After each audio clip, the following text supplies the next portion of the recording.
Is there anything जो आप करती हैं अपने बेटे के साथ टू मेक श्योर कि ये चीज़ें उसकी अपब्रिंगिंग में ऐसी कोई गैप ना रह जाए कि he bring you know grows up with that kind of knowledge? I understand what you are asking me Neha. बहुत छोटी चीज़ें हैं बट पहले सबसे पहले तो वो मुझसे शुरू होती है। मतलब अगर पेरेंट्स हैं कि if I have a boy then मेरे पे ज़्यादा रिस्पॉन्सिबिलिटी है बिल्कुल कि उसको सेंसिटाइज करना, अवेयर करना, एज अप्रोप्रिएट ऑफ कोर्स, आपके जितना भी साल का है age appropriate information and everything दीजिए। हाँ, तो मेरे को लगता है कि छोटे बच्चों के माँ बाप को ना लिटरली बैठ के थोड़ा सोचना चाहिए कि आप किस तरीके से कैसे किस छोटी छोटी चीज़ों को आप अपनाएंगे ताकि आपके बच्चे, चाहे वो लड़का हो चाहे लड़की, स्पेशली लड़का। अच्छा, मैं हमेशा जब भी मैं लड़का बोलती हूँ तो बहुत बारी लोग ये बात बोलते हैं कि लेकिन आज की डेट में अपने आप को प्रोटेक्ट करना तो है ही ना, तो प्रोटेक्ट करना तो है ही ना। तो मैं ये कहती हूँ कि आज की डेट में क्या, पीढ़ी दर पीढ़ी हमारी लड़कियां तो अपने आप को वो प्रोटेक्ट करने वाली एजुकेशन तो मिलती ही जा रही है उनको। आपको मिली थी ना? Correct. मुझे भी मिली थी। ऐसा तो नहीं कि कभी बैठ के देंगे, मिलती, मतलब you don't even, they don't realise it, with out of concern and love only. हाँ जी, वो मिलता रहता था। मिलेगा। और concern, love and conditioning, if you ask, conditioning, ठीक है? क्योंकि मेरी मम्मी को उनकी मम्मी ने सिखाया होगा तो मेरी मम्मी मुझे सिखाएंगी, मैं अपनी बेटी को सिखाऊंगी। यही होता है कि आप इस टाइम पे आए, आप उस टाइम पे नहीं आए, आप ऐसे कपड़े मत पहने, आप ऐसे मत झुके। तो हमें तो ये एजुकेशन मिलती ही आ रही है। हमारे को तो किसी ने कभी एजुकेशन देनी छोड़ी ही नहीं, आज की डेट में भी नहीं छोड़ी। मैं आज की डेट में भी अगर आऊँगी तो मेरी मम्मी मेरे से पूछेंगी। मैं आज की डेट में भी जब तैयार होकर बाहर निकलती हूँ तो मेरी मम्मी एक बार मेरे को देख के पूछ ही लेंगी कुछ, है ना? तो ये हमारे साथ तो अभी तक होता है, ठीक है? तो मुझे ये लगता है कि हमारे साथ हमें तो ये इतने अच्छे से कूट के हमारे अंदर भर गया है। लेकिन आखिरी बार आपने कब सुना था कि किसी लड़के को ये बैठ के या छोटी छोटी चीज़ों से, जेस्चर से बताया गया कि तुम ऐसे नहीं कर सकते या तुम्हें ऐसे नहीं बिहेव करना चाहिए या तुम किसी इंडिविजुअल को ऐसे नहीं फील करवा सकते? I don't think. और मैंने भी इन द रीसेंट पास भी नहीं सुना। और तो मुझे लगता है कि इसलिए जब ये नैरेटिव पे कोई मेरे को बोल देता है ना कि लड़कियों को बोलो, लेकिन देखो आज की डेट में तो मुझे लगता है कि ना लड़कियों को ही बार बार ये बताना कि तुम कैसे, तुम्हें बिहेव करना चाहिए, क्या पहनना चाहिए, क्या कहाँ जाना चाहिए, किस समय जाना चाहिए, इज़ लाइक कि आपके स्कूल में ना जो बच्चा फर्स्ट आ रहा है ना, आप उसी के साइड में बैठ के उसी को बोले जा रहे हो कि और पढ़ाई करो और पढ़ाई करो और मेहनत करो, ठीक है? क्योंकि वो तो अपने हिस्से की मेहनत कर ही रहा है। बट बहुत ऐसे बच्चे जो अपने हिस्से की मेहनत नहीं कर रहे। तो अगर आपको अपने क्लास का ग्रेड पॉइंट एवरेज बढ़ाना है ना, तो आपको सबको साथ में लेके जाना होगा। तो आपको उस सबसे कमजोर बच्चे पे भी करना पड़ेगा काम। और अगर हम इस इशू को इस तरीके से देखें तो वो सबसे कमजोर बच्चा बेचारा लड़का है। हाँ, सच ए ब्यूटीफुल एग्जाम्पल जो बिल्कुल समझा देता है उसको। इससे मैं एक पॉइंट बोलूंगी कि sex education not only in schools but at homes बहुत जरूरी है। And that's also the need of the hour कि खुल के बात करें। एंड जो इन्फॉर्मेशन उनको पहली बार आ रही है वो आपसे आए, कोई और सोर्स से नहीं आए, कोई और गलत कुछ नहीं आए। So how you give that perspective, वो बहुत मैटर करता है। बिल्कुल बिल्कुल। एंड उससे मुझे नेहा एक और बात याद आती है। मैं आपको बता रही थी कि एक मूवी थी पिंक जो मुझे बहुत पसंद आई थी। एंड उसमें एक ऐसा डायलॉग था which just stuck to me, that was कि नो इज इटसेल्फ एक सेंटेंस है वो। Correct and no means no. Correct. And that, वो बात एक लड़के को रिस्पेक्ट करनी आनी चाहिए, no matter what, whether you are married और whether you are in a relationship, और किसी भी कॉन्टेक्स्ट में हो, अगर किसी भी कॉन्टेक्स्ट में हो, नो मीन्स नो। जी, I think very good point, right?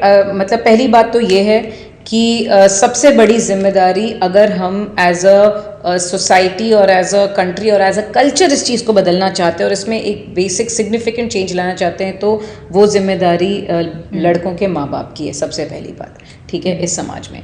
दूसरी जिम्मेदारी, जैसे आपने बोला पिंक, जो लोग वो चीज़ें बनाते हैं जो कंज्यूम करती है जनता, पिक्चर हो, मूवी, सीरीज, सॉन्ग्स, शोज, ये सब चीज़ों में जो आप दिखाते हैं, जो दर्शाते हैं, जो वर्ड्स आप यूज़ करते हैं, आई थिंक उन लोगों की भी एक काफ़ी हद तक जिम्मेदारी है कि हाँ, कि आप कैसे मेक श्योर करें कि बहुत चीज़ें नॉर्मलाइज हो गई हैं, वो नॉर्मलाइज ना हो, है ना, कि अच्छा ये men will be men and हंसी तो फंसी, ऐसी जो छोटी छोटी हम सोचते भी नहीं, तभी वो बात बोली ना आपने कि जो उनका अक्यूज था उसको रियलाइज भी नहीं हुआ। मुझे सच में कई बार लगता है ऐसे इंटरव्यूज अब जब देखते हो, आपने कोई डॉक्यूमेंट्री रादर एक रेप कल्चर हरियाणा के ऊपर डॉक्यूमेंट्री थी, जो मुझे उसका साल याद नहीं है, but it really shocked me to the core. और वो मुझे इसीलिए ऐसा लगा क्योंकि उसमें छोटे बच्चे, boys and girls, teachers, police, parents, अगर रोड पे जा रही हैं, जीन्स पहन रही है, तो उनके साथ ऐसा ही होएगा। Rape was not like it was not seen as you and I are seeing it like that. वो बहुत नॉर्मल था उनके लिए। और जब इतने छोटे बच्चे, गर्ल्स एंड बॉयज, जब ये बात करते हैं कि उन्होंने जीन्स पहनी थी, वो रात को बाहर गई थी, तो मुझे बहुत बुरा लगता है नेहा, क्योंकि वो ही ऐसे ग्रो अप कर उनकी शुरुआत ही ऐसी है, तो फिर वो कहाँ से वो रिस्पेक्ट आए। बट ये तो प्रिवेंशन की बात हो गई, बट थोड़ी बात मैं क्विकली क्योर की भी करना चाहती हूँ, विच इज दैट कि चलो जब कोई सिचुएशन हो जाती है, उसके बाद अगेन एज अ सोसाइटी और even the legal system, since you are a lawyer, हम लोग कैसे ट्रीट करते हैं उसका भी बहुत फर्क पड़ता है। आज की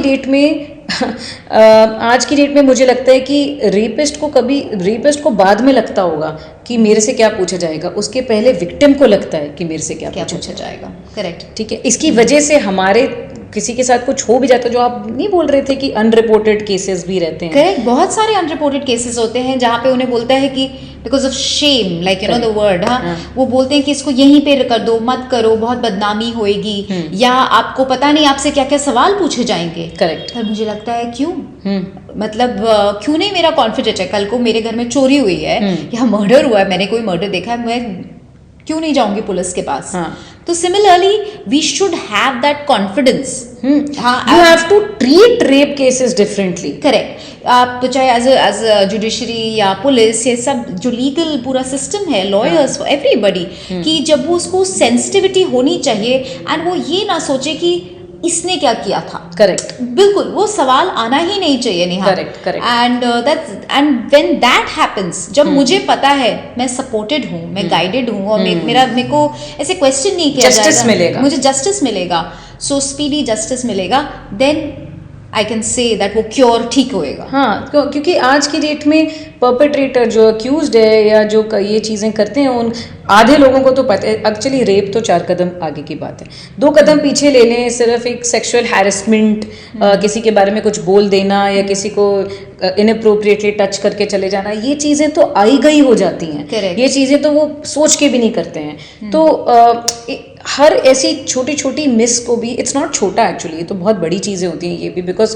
उसका इफेक्ट लड़की पे क्या होता है, अलग ही होता है वो। तो उसको आपका कहने का मतलब है कि उस पर कॉग्निजेंस ही नहीं है, उसको मतलब पता ही नहीं है कि वो this is uncalled for. Correct, तो कि डर लगे नेहा। करेक्ट, नहीं तो सॉरी, पर डर भी तो होना चाहिए कि, बिल्कुल, कि मुझे कोई वो होएगा, पनिशमेंट होएगी, समथिंग, वो उनको लगता है निकल जाएंगे। सो दैट इम्प्यूनिटी जो जहाँ से आता है, ये वो नहीं होना चाहिए, and that gives the responsibility on the legal system as well. So basically मुझे ये लगता है ना कि आज की डेट में जो बर्डन होता है, शेम का बर्डन या इस बात का बर्डन कि मेरे को अपने आप को प्रोटेक्ट करना चाहिए था, वो हम लड़की पे रखते हैं। और वो बर्डन जो ब्लेम है कि किसने किया है और क्या किस सिचुएशन में किया है, उस ब्लेम से आज की डेट में भी कहीं ज़्यादा ये बर्डन है, जिसकी वजह से पहली बात तो औरतें कुछ भी कर लें, अगर एक रेप होने वाला है या सिचुएशन ऐसी है, तो मोर ऑफन देन नॉट उनके कुछ करने से कोई फ़र्क नहीं पड़ेगा। ठीक है,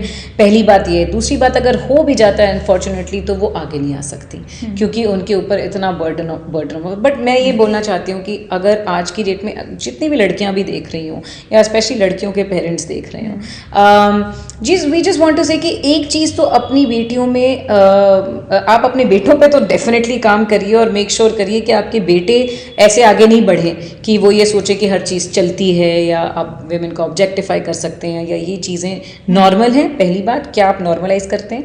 लेकिन अगर आप लड़की के माँ बाप हैं तो आपने उनको ये भी समझाते हुए बड़ा करना है कि the shame, the burden of shame is not for them, it is not theirs to carry. जो बर्डन ऑफ ये जो शर्म है कि अगर उनके साथ कुछ हुआ है तो वो भार उनके कंधों पे नहीं है, Correct. वो शर्म उनकी नहीं है, वो शर्म उसकी है जिन्होंने उनके साथ ऐसा गलत किया है, बिल्कुल। So I think that is the difference that needs to come. ये डिफरेंस आना चाहिए लड़कियों की परवरिश और लड़कों के परवरिश में, because it is time that we hold the men responsible and accountable for the offences that they make. Correct, ठीक है, तो आई थिंक आप लोगों को and we would love to hear from you. आप Yeah, comment what do you section में think please about it? बताइए what do you think about it, how as a society हम क्या कर सकते हैं जिससे you no we can raise responsible people, responsible citizens and men and women. Sure, yeah, and we will keep coming up with the Yeah. similar things. बहुत चीज़ें रह जाती हैं इनमें बात करने, बट हम करेंगे आगे। ठीक है, okay, thank you. Thank you. Thank you.